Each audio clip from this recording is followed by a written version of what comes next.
minutes. 4 minutes, yes, sir.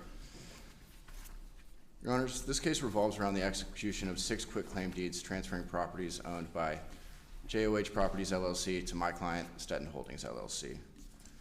The underlying facts of this case are not in dispute. JOH is a manager-managed LLC formed under the laws of the state of Tennessee, had 3 members at the time that quitclaim deeds were executed. Joyce Hendrickson, the deceased, who was also the acting manager of the company, her husband, Timothy Hendrickson, and her daughter, Jessica Ruppheim.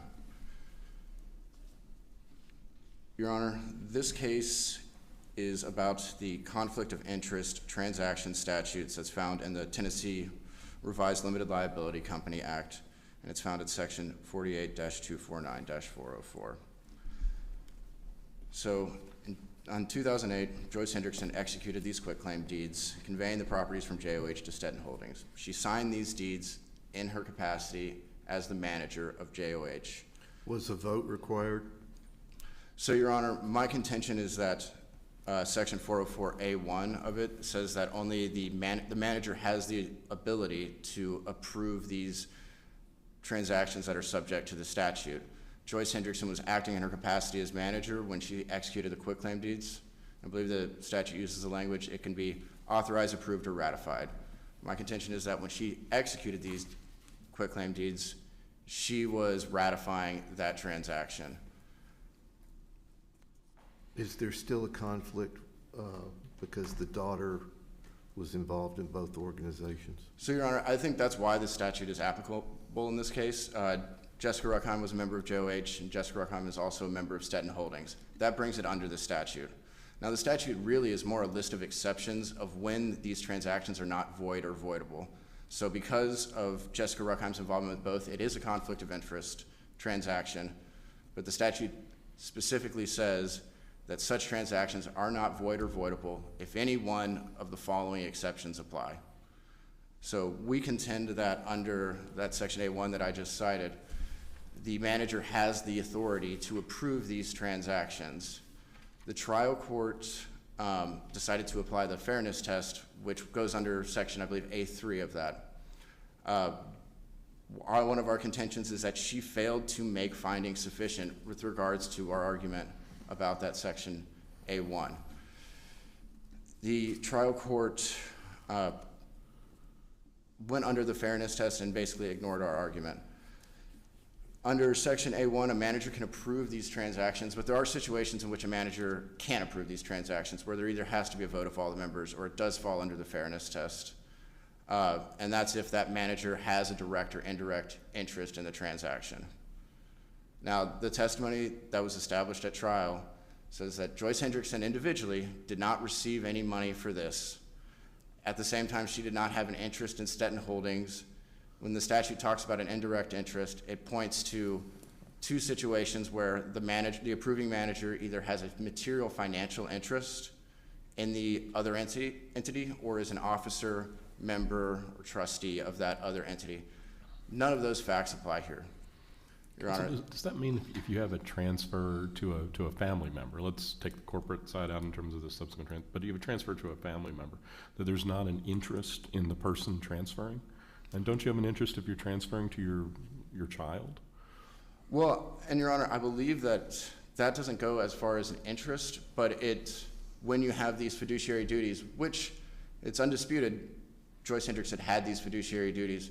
When you make these sort of transfers, and we see it in trust when they make transfers to family members, it goes to a breach of loyalty, essentially a breach of fiduciary duty.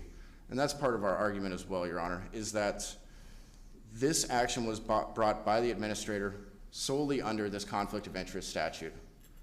The testimony at trial revealed there was no act for breach of fiduciary duty that was brought. The only person that's set to benefit if these quitclaim deeds are overturned is the other member of the corporation, Timothy Hendrickson. And Timothy Hendrickson, he had that ability. He was a member of JOH. He had the ability to bring a breach of fiduciary duty against the estate for which the administrator would have to defend. It may seem obvious, but since the administrator would have to defend against any breach of fiduciary duty action that was brought, he necessarily doesn't have the authority to bring that action. So instead, he brought it solely under this statute. So we're not looking at a breach of fiduciary duty here. while admittedly a transaction that involves zero consideration to a family member would probably fall under that. But again, that action has not been brought, and Timothy Hendrickson had the opportunity to do that, and he did not. The only interest that the administrator pointed to at trial when in his testimony was that that the decedent Joyce Hendrickson had some intangible interest in it. Now, just relying on the plain language of the statute, when we look at a direct interest, again, she didn't receive anything personally. For the indirect interest, it points to these clearly identifiable material financial interest, or are you a member or involved with this other organization? Now, there is sort of a catch-all there, but to say that it just applies to if somebody had this intangible idea, the harm that that could potentially cause, because here we're dealing with a relatively simple, one LLC had 3 people, one LLC had 2 people. But if we're dealing with transactions between corporations that are significantly larger, or LLCs that are significantly larger, then essentially it could fall into any time somebody wants to authorize one of these transactions, now they become interested. That's the only thing that was pointed to, is essentially that Joyce Hendrickson wanted to make these transfers, therefore she had an interest. And Your Honor, I just think that's too far of an interpretation under the statute. And again, going towards the arguments made as far as the fairness test, yes, I believe that if those other parts of the statute don't apply, then under the fairness test, this probably doesn't pass muster. But again, the plain language of the statute includes this provision that the manager has this authority to approve it. Now, is that a breach of fiduciary duty? Timothy Hendrickson had the opportunity to bring that claim, and he failed to do so. So we just have to examine this under the statute. The statute also points to a conflict of interest transaction can be waived under the terms of the operating agreement. Now, under the terms of the operating agreement, it doesn't have this separate provision that a manager that's also conflicted can't approve. So and I believe the statute says that unless the terms are manifestly unreasonable. Your Honors, I would proffer that this is an operating agreement signed by 3 family members. They all had the right to review it, to contract. They did so. They understood the terms. They understood that in these situations that the manager had more control to make these sorts of transactions. Timothy Hendrickson testified that he knew that Joyce, his wife, wanted these properties to go to his daughter. He knew that at the time that these properties were brought into JOH properties, and when he signed that operating agreement. So, Your Honor, our contention is that, 1, the administrator doesn't have standing to bring these claims because he's essentially bringing this breach of fiduciary duty action on behalf of Timothy Hendrickson. And even if he does have standing to bring it under the conflict of interest transaction statute, we solely have to look at the language provided in there. And clearly, under the exception that's provided in A1, Joyce Hendrickson had the authority to ratify this transaction, and she did so. Or had the ability to do it under the terms of the operating agreement, which didn't include the provision that if she was interested, she did not have the right to vote. They had the freedom to contract to that. Our last issue is whether there was an interest, whether Joyce Hendrickson had an interest or not, was never actually identified in the court's order. There was no finding that she had an indirect interest. Essentially, the court just stated the facts of the case and then went into the fairness test and ignored our argument on the statute. Without a finding that there was a direct or indirect interest held by Joyce Hendrickson, I don't believe that the court had the ability to just brush over our contention that A1 is applicable in this case. Counsel, in terms of your standing argument, is the key here that, I listened to a little bit, that Joyce Hendrickson wasn't actually injured in terms of this? So if there had been some sort of fraud against her, the estate would be able to bring an action on her behalf, but she's not the actual injured party here in this case. Is that sort of the cornerstone of it? That's correct, Your Honor. And this action was initially brought by the administrator alleging undue influence and conversion as to the execution of the quitclaim deeds. Both of those claims were dropped prior to the trial. So any malfeasance on behalf of my clients in regards to this action has been dropped by the administrator. We're focusing solely on that conflict of interest transaction, and the administrator's argument is essentially, well, she couldn't do it because it's a breach of her fiduciary duty. Our stance is, if it was a breach of fiduciary duty, the only other member of the transaction that was affected, Timothy Hendrickson, as a member of JOH, had standing to bring that action. He failed to do so. The administrator couldn't bring that in his place. He has to represent the interest of the estate. Since these are the actions of the decedent, it's our contention that he doesn't have the ability to bring an action to overturn her voluntary actions in this matter. Thank you, sir. We'll hear from you on rebuttal. Mr. Franks. Good morning, sir. Morning, Your Honor. May it please the court, I'm Horton Frank of the Nashville Bar. I'm the appellee. I'm also the administrator CTA of the estate of Joyce Hendrickson.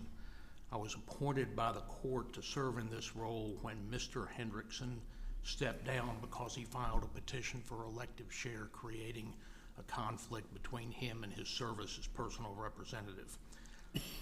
When I was appointed by the court, I soon discovered the existence of these quitclaim deeds that were first disclosed to Mr. Hendrickson in a mediation that was held shortly before I was appointed. Faced with the deeds and an inability to resolve the matter by agreement, I filed suit to set aside the deeds on the basis that they were conflict of interest transactions and that they were not approved by a disinterested manager or by a vote of disinterested members as required by the statute. The harm here, Your Honor, is I perceived, and I believe I'm correct, that I have a duty to collect the decedent's assets and property, bring them into the estate, and then administer them and distribute them as provided in the will or provided by law. And But your action, you represent the estate of Joyce Hendrickson, and one of your defendants is Joyce Hendrickson. How can you bring that claim? One of my defendants is not Joyce Hendrickson, Your Honor. I brought the claim against Stetton Holdings and Jessica Ruckheim for the benefit of the estate and for the benefit of JOH Properties. Well, then I thank you. You're right. I misspoke, but you're alleging bad deeds by Joyce Hendrickson. Actually, I did not allege bad deeds. I did not. But isn't that the gravamen of this, is the conflict of interest? Isn't it her conflict that we're talking about here? Well, they're both conflicts. They're both indirect conflicts of interest. I am relying on the fact that my decedent was not qualified to approve these transactions under Section 404. I did not sue her to seek damages, which is not logical because I would be receiving the damages in the estate and then paying them out of the same pocket. I'm cognizant of the fact that as the administrator of the estate, I can't bring suit against my decedent for all kinds of legal and duty questions and because it serves no purpose.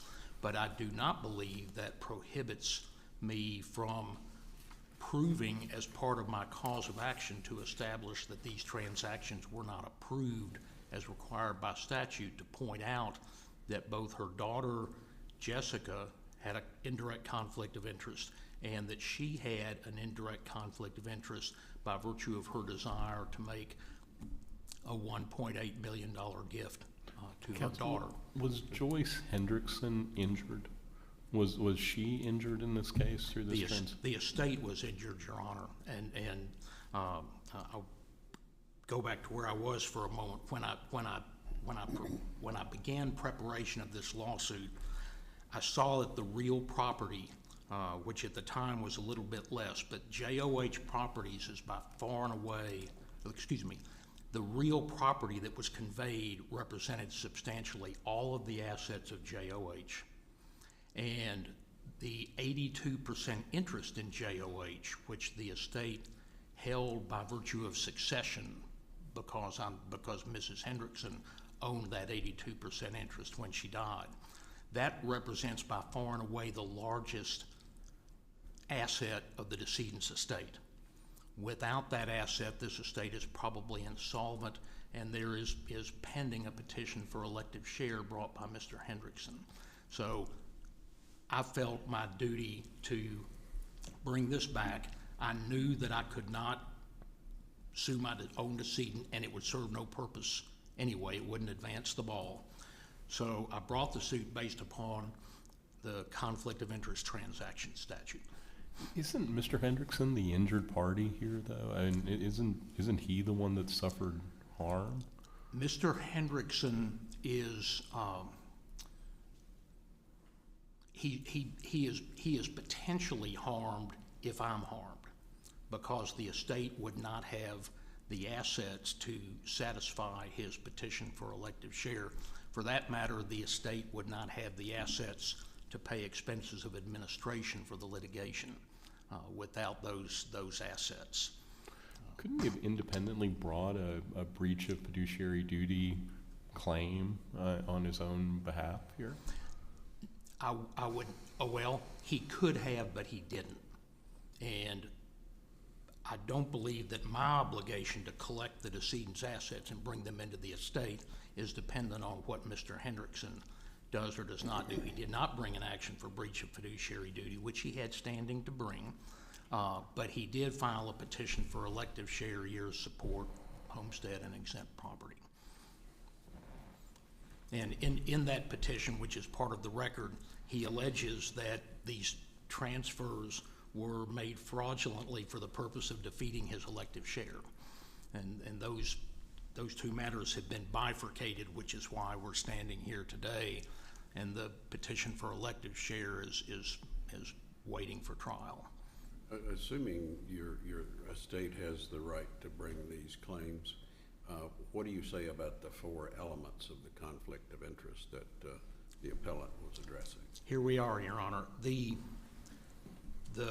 first, these are referred to in a case that I cited, Holmes Financial, in a corporate setting, but they're referred to as safe harbors. So in order to sustain this transfer of these properties, the facts in one of those safe harbors has to be established. The first safe harbor is that the material facts of the transaction and the interest, and I'm going to apply this to the parties before the court instead of generically to third parties, so that the material facts of the transaction were known to Mrs. Hendrickson, and the interest of her daughter as the manager and member of Stetton Holdings, the grantee of the deeds, was also known to her. And that is where the appellant's analysis stops, but there is more. Section 40C provides that a conflict of interest transaction may only be approved if it receives the affirmative majority vote of the members or managers who have no direct or indirect interest in the transaction.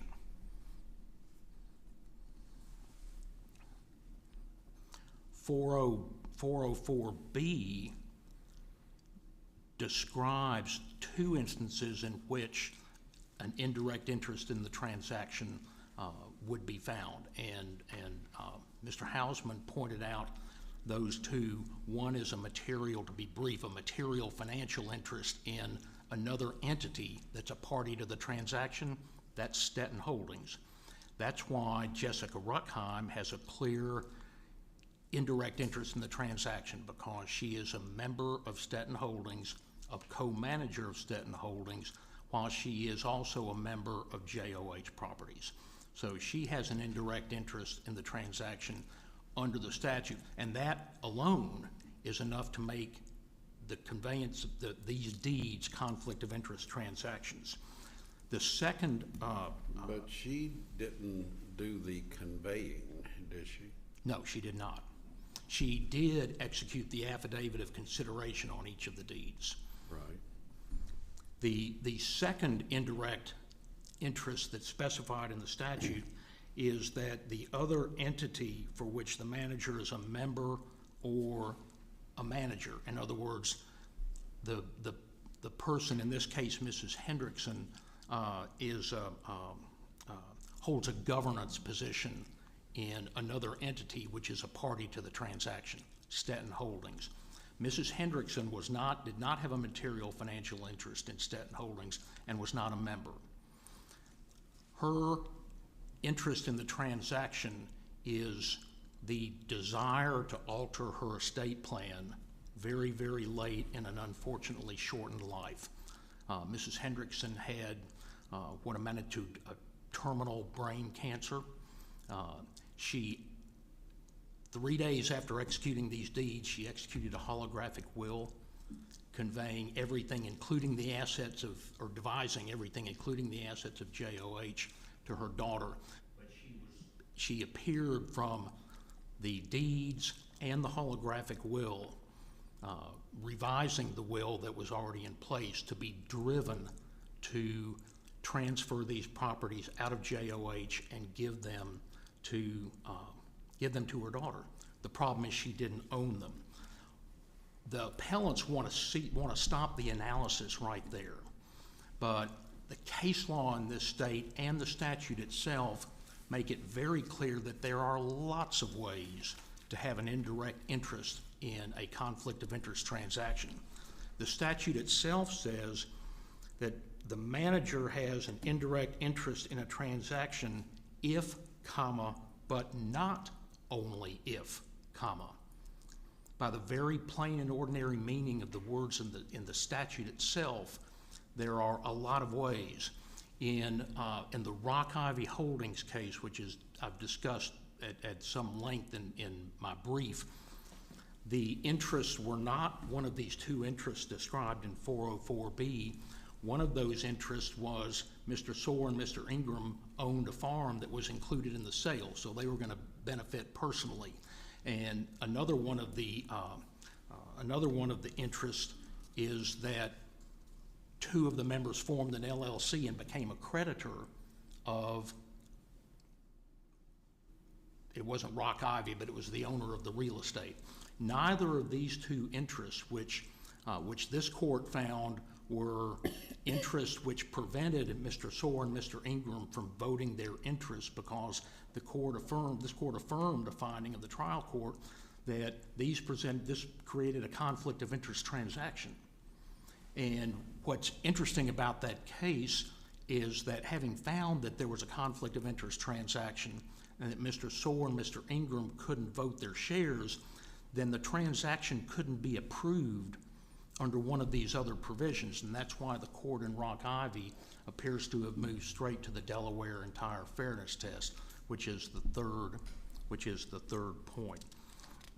So I would submit that the interest of that the trial court correctly found that Mrs. Hendrickson was interested in the transaction, had an indirect interest in the transaction that disqualified her from unilaterally authorizing, approving, or ratifying the deeds that she executed for JOH Properties.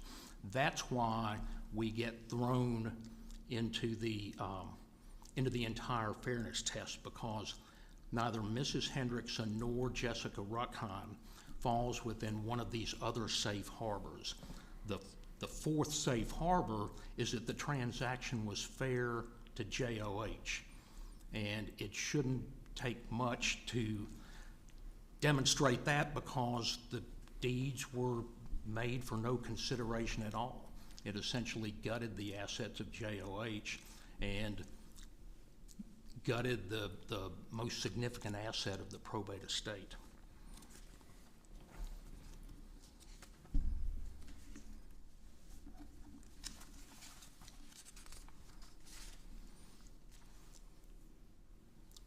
Your Honor, under the standing argument, and I think we've addressed that somewhat on the front end, the statute gives the administrator of the estate who takes these shares, this 82% interest by succession by virtue of Mrs. Hendrickson's death, expressly gives me the standing to bring a derivative action for the benefit of JOH to challenge these deeds as conflict of interest transactions.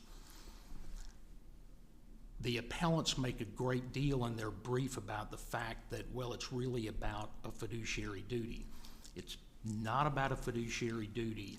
It's about the fact that Jessica Ruckheim and Mrs. Hendrickson both had indirect interest in the transactions. They don't have to be direct financial interests, they just have to be indirect interests in the transactions.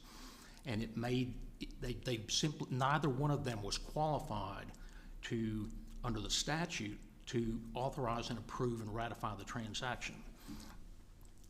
The third matter is the waiver question. The waiver is one of the safe harbors. It's the safe harbor number 4.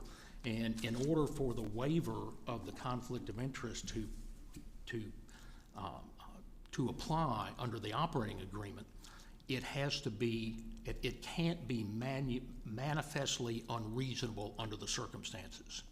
And I respectfully submit that it's hard to imagine a transaction that is more manifestly unreasonable to JOH Properties than the gifting of its assets by its manager to her daughter.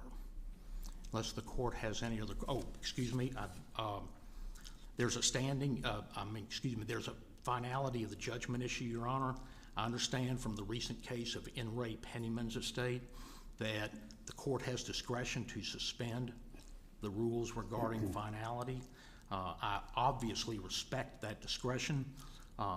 If the court dismisses the appeal and sends this back, I would just ask that it be remanded for entry of the last bid to make it final, the setting of the amount of the fees that were awarded to me at trial. If not, I ask if the court wants to take this case up and decide it on the merits, I ask that the judgment of the trial court be affirmed, that I be awarded my fees for defending the appeal, and that the case be remanded for the determination of the amount of those fees and the final determination of the amount of fees awarded at trial. With regard to finality, I read something that suggests that the trial court ultimately approved your fees of about $70,000. Am I incorrect? Yes, Your Honor. There are two tracks going on here. One is one are regular motions, annual motions for the approval of my fees as the administrator of the estate, as expenses of administration.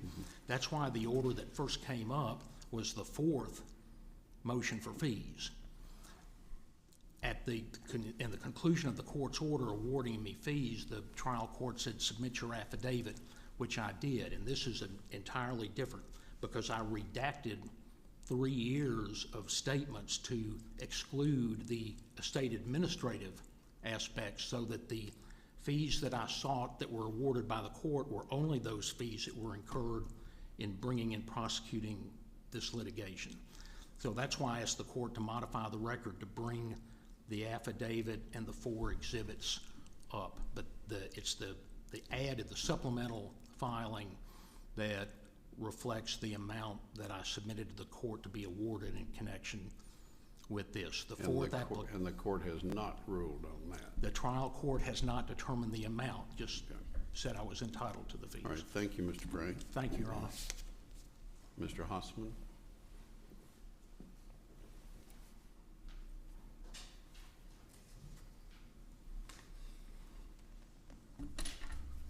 Your Honors, first I'd like to address the case that Mr. Frank brought up, the Rock Ivy holding and suggesting an indirect interest.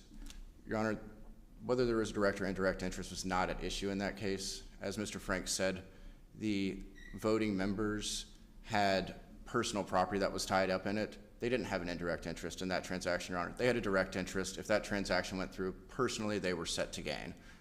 That's why that was never brought up in Rock Ivy because it was never in dispute that they were directly interested in that transaction by selling property they personally owned in connection with the LLC. And I would also note that in Rock Ivy and then the other case that was cited in Mr. Frank's brief, the Holmes case, both times those actions were brought by minority shareholders. Similar to my argument that Mr. Hendrickson had recourse. He had a path to relief from this transaction. He could have brought breach of fiduciary duty. He could have brought a conflict of interest transaction. He had the standing to do that. As I've stated previously, Mr. Horton's bringing this action essentially challenging the acts of the interests that he represents. There isn't a case out there that I was able to find, at least, where a successor in interest, such as Mr. Frank, brought an action against the interest that he inherited and that he's acting on behalf of now as standing in the place of Joyce Hendrickson as the administrator of her estate. As for the finality of the judgment, it's our position that after the court awarded the fees, the affidavit that he submitted, we weren't going to challenge that. So we believe that it is a final order. The appellate record includes a supplement that has an order entered November 9, 2023, awarding attorney's fees of $70,000 something dollars. That's what we're talking about, isn't it? Your Honor, I believe that would be better for Mr. Frank to answer. Okay. So there's been, and that's the issue is, we also do have the corresponding estate administration that's going on. I believe that he had been awarded those fees up to this point. I believe that that was up to the time of the trial. But again, unfortunately, because the fees, I didn't believe that they were at issue and we didn't raise them on appeal, we're a part of this. And Your Honor, I guess the last thing that I would state is, if we're only looking at the conflict of interest transaction statute and the cases that are presented, both times they were brought by the other shareholders, the other interested parties in the LLCs, there were clear interests that were identified. Rock Ivy, like I said, they had a direct interest. In the Holmes case, minority shareholder brought it. The court actually did identify one of these other sort of interests that a party can have as an indirect interest. The directors in that case were set to significantly benefit financially. They found that that was enough, even though it was in their own entity, that it was a material financial interest. And again, I don't believe that it was even decided in that case. That case went up on appeal on a motion to dismiss, and they basically said it was enough to dismiss. Here we have a trial. As I said, the facts are undisputed. The plain language of the statute allowed Joyce Hendrickson to make these transactions. If those transactions constituted a breach of fiduciary duty, there was a party that was able to bring this cause of action, and he failed to do so. And unless you have any questions, Your Honor, I believe that's my argument. All right, thank you both for your arguments. We'll take this matter under advisement. That concludes the morning docket.